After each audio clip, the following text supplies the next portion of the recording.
क्योंकि गायकी क्या होता है, संगीत क्या होता है, लोगों के बीच ये समझाने का, ये दर्शाने का काम किया है। और उस टाइम से हम बहुत खुश हैं और ज्यादा नहीं, 2 से 3 महीना हुआ और हमें लग रहा है कि भोजपुरी का जितना भी फीमेल गायिका है जो मंच पे राज करती थी, आज सारे का करियर लेके डूब रखे हैं ये बबीता सागर जी।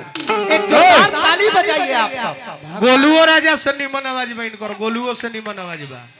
ओकरा के त रेल के उनार देले बरू, रेल के तेल निकाल देले बरू गोलुआ के। खैर खैर उनका भाई हमें, हम फीमेल कलाकार की बात करता नहीं, गोलू राजा तो मेरे भाई हैं और वो मेल गायक हैं। हम फीमेल गायिकाओं का बात कर रहे हैं। मेल गायक में एक से बड़ा लेवल, एक से बड़ा औहदा सबका है, सब लोग अपने अपने जगह पे पकड़ बना के रखे हैं। लेकिन बबीता सागर सारे जितने भी सारी फीमेल गायिका थी जो मंच पर गाने भी नहीं आता था, खाली बात और बकवास करके अपना रात काटती थी, उन सबों को सिखाने का काम किया है कि बात काटने से मंच का गरिमा नहीं होता है, संगीत गाने से मंच का गरिमा रहता है। किसी का आवाज बनाया जाता है, लेकिन किसी का आवाज ऊपर वाला देता है, जो गॉड गिफ्टेड कहा जाता है, वो आवाज है बबीता सागर जी में। और अपने आवाज के दम पर ये सारे छिनरई को हटाकर और गौनई को लाई है बबीता सागर जी। रखा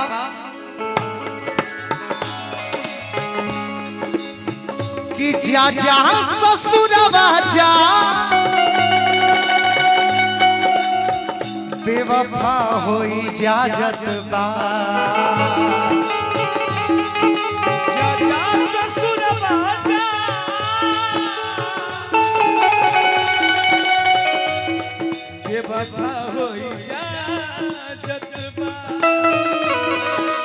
अब बेवफाई कइल तोहार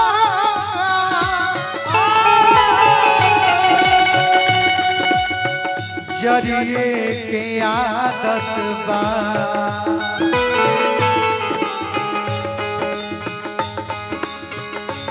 दिलवा दूर के मोरा हाथे लिहनु सिन्होरा, चल देलु सीनावा से साट के, सीनावा से साट के,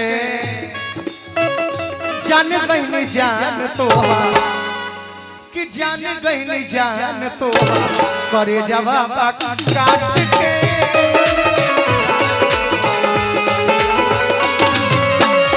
जान गई जान तोहार, करे जवाब काट के।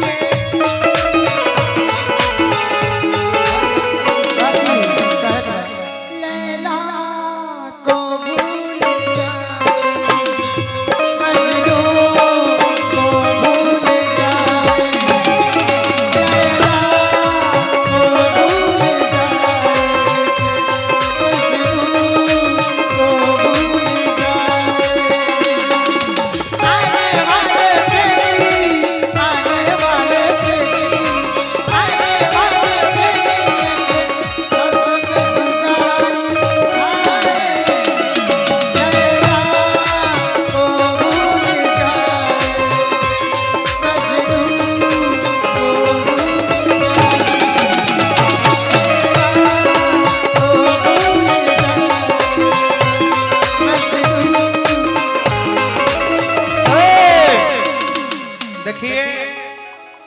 संगीत अच्छा चीज है। अब सिरवा हमारा कुछ विशेष कहे लगो रही ए भाई जी,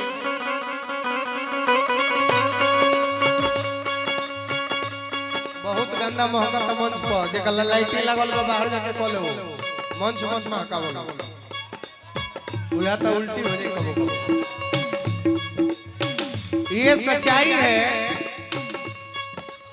अभी जितना मंच के गायिका बाड़ी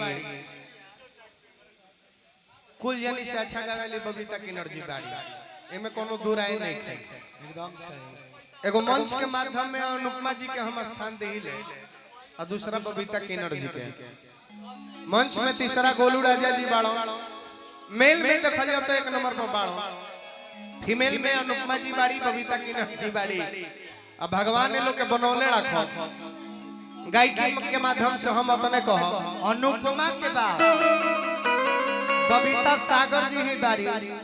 बाकी जितना गायिका लोग बा लोग सब बात बने वाली बड़ी सब लोग पेट पे आफत बा।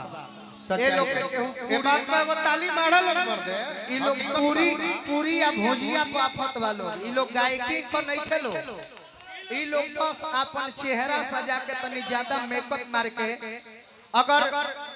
हम भारतवासी हैं, हमारे भारत देश में रूप का पूजा नहीं किया जाता है,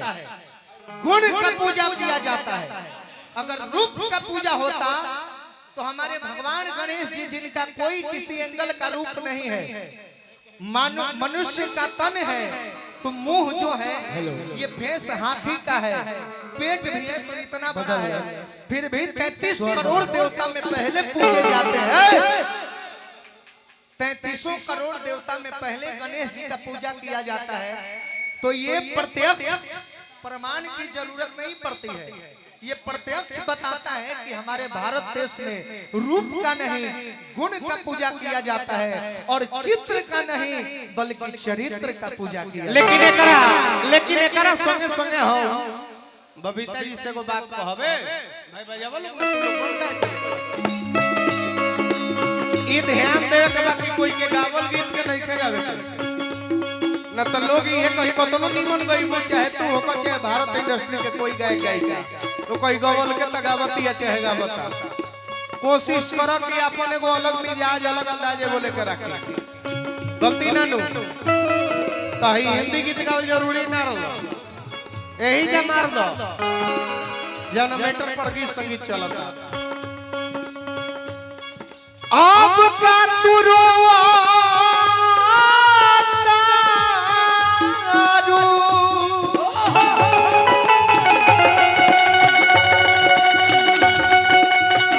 अब का तुरुआ तारू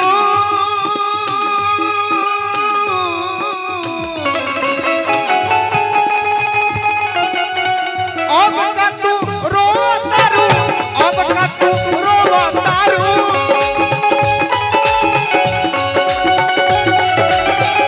अब का तू रो तारू, हम के रोवा के जा जान खुश रही हो, जा जान खुश रही हो, गलती ना लो, जा जान खुश रही हो पियाबा के पाके।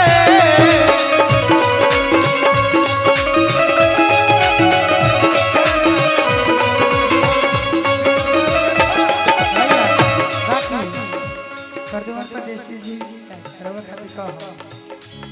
कौन लाई किस भाईल बाट प्यार लागता,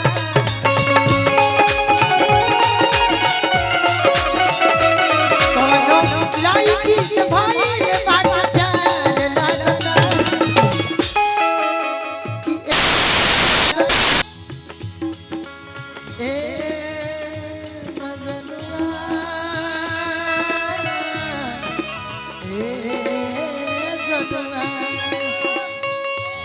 कौन लाई किस भाई बात प्यार लगता, कौन लाई किस भाई बात प्यार लगता,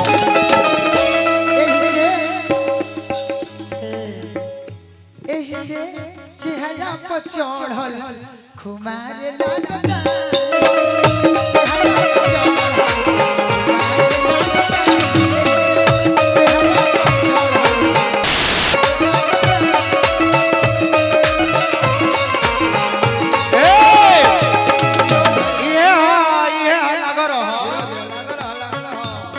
जवाब कैसे घुंघटा अरे उठाई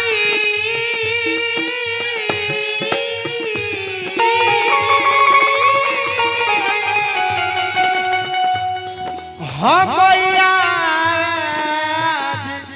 राजा जी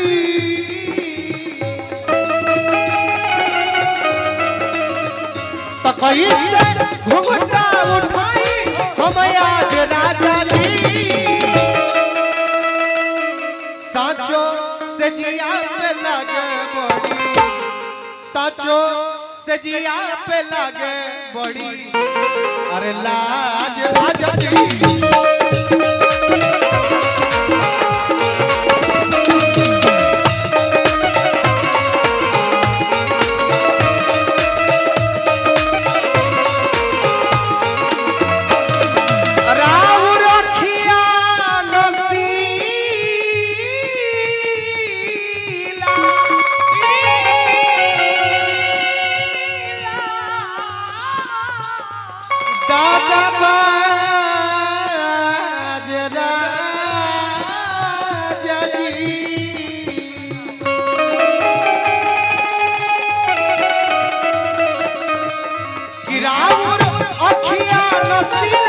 राजा जी साचो सजिया पे लगे हमारा साचो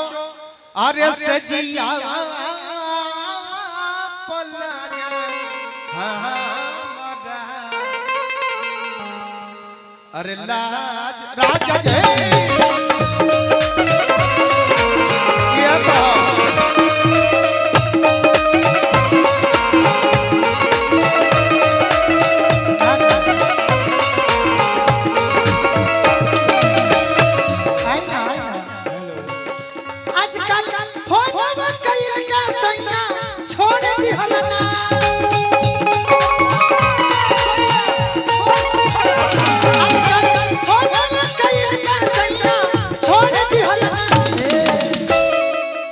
क्वालिटी हो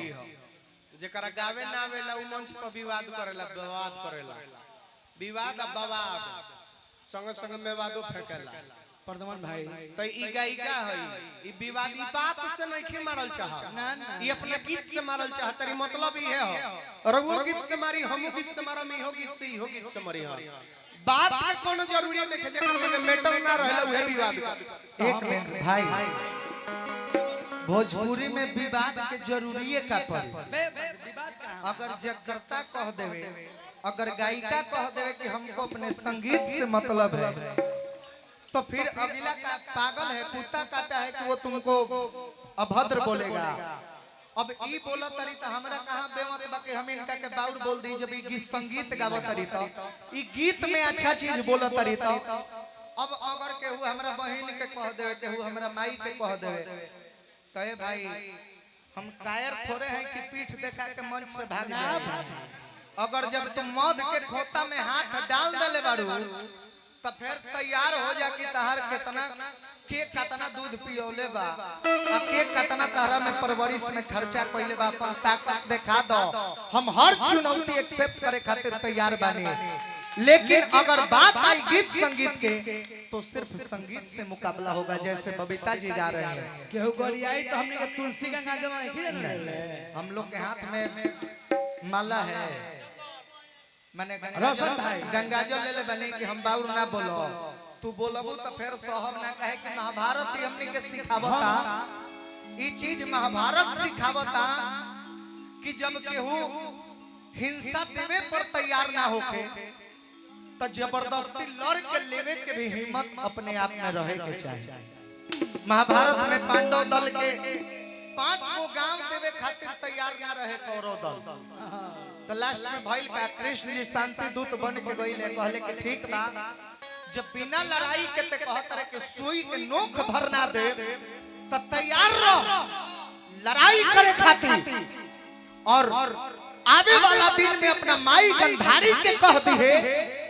कि अपना आंख के आंसू बचा के रखस एक दिन तोरा 100 पर रोवे के काम आए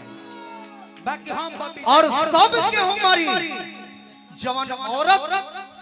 अपन जवानी में अपना मर्द से हाथ धो बैठी जवान औरत के मांग के सेनुर उजर जाई जवान माई के गोद उजर जाई सबके कारण ते बने याद रखिए ते बिना लड़ाई के कहत के सुई के नोक भरना दे तो एगो समय आयल कि पांडव दल के विजय भई आ सुई के नोक भरना देवे के कहले रहे जौना पर पूरा कब्जा पांडव दल के भई तो जहां आपको जरूरत पड़े कि हमको लड़ के हिस्सा लेना है वहां फिर किसी से डरना नहीं है कायर बन के नहीं जीना है तो जहाँ जरूरत पड़े बोलने का झूठ बतिया साच हो जाला, बार बार कहला से आ साचो बतिया झूठ हो जाला चुपचाप रहला से। तो जानबूझकर कोई विवाद खड़ा नहीं करता है। अगर सामने वाला चुनौती दे रहा है तो हम कायर नहीं है जो कि एक्सेप्ट करने से मना करते हैं। एक ही गो गायिका के देखता नहीं मंच पर विवाद करत रही सब गायिका से कहत रही सब कि तू हमर भैया हो, हम तहार बहिन होई, हम तो खोजो तनी दिए बर के उसन गायिका लोग के। अरे ते गायिका बड़े तेरे गावत अड़े कोनो भंडारे के साथे गाना गावे के पड़े। बहिन हम तो घरे रह, सावन में आई बेटा राखी बनी हो। तुम एक्ट्रेस हो, हम एक्टर हैं। यहाँ पे मंच है, यहाँ पे कोई भाई बहन नहीं, इंटरटेनमेंट है। रोल यहाँ पे एक कलाकार, आप अपना गाना पूरा करिए। बबीता जी खाती एक लाइन कहो। दब रहे रंजीत भैया अरे की चढ़ली जवानी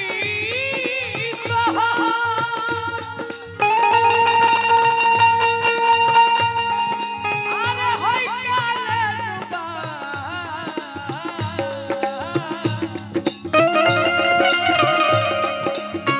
चढ़ली जवानी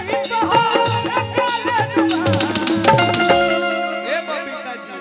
हाँ जी कि अरे बुआ नियर फूलल गाले बा छुपा नहीं के बूतो संभाले।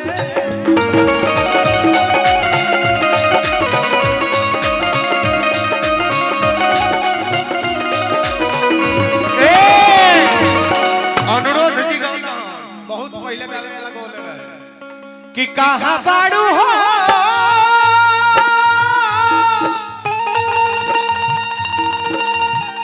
अरे कहां बाड़ू हो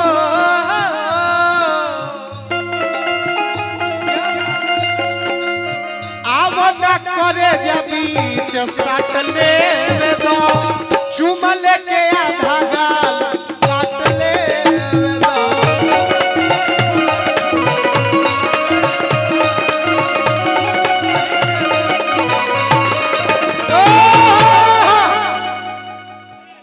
हम ई चीज देखा तनी कि एगो बबीता जी गाना उठौली है, ओकर एक लाइन गौले बारी, अभी दूसरा लाइन ओकर पूरा नहीं के पहले तक गायिकावा भी यही से खिसियाली सा कि मेल गायक लोग जौन होला वो अपने गावे तो फिर में लग जाला। तो एक बात समझ लीजिए अनिरुद्ध भाई, हम अपने लिए भी कह रहे हैं, आपके लिए, प्रदुमन जी के, सब कलाकारों के लिए कह रहे हैं कि आने वाले फ्यूचर का अच्छा वक्ता वही हो सकता है जो किसी जमाने में अच्छा सुनवैया रहा होगा, क्योंकि स्टूडेंट वही सफल होता है जो सवालों को ठीक से पढ़ता है तब उसका सटीक आंसर देता है। जब हम किसी का सवाल ही नहीं ठीक से समझेंगे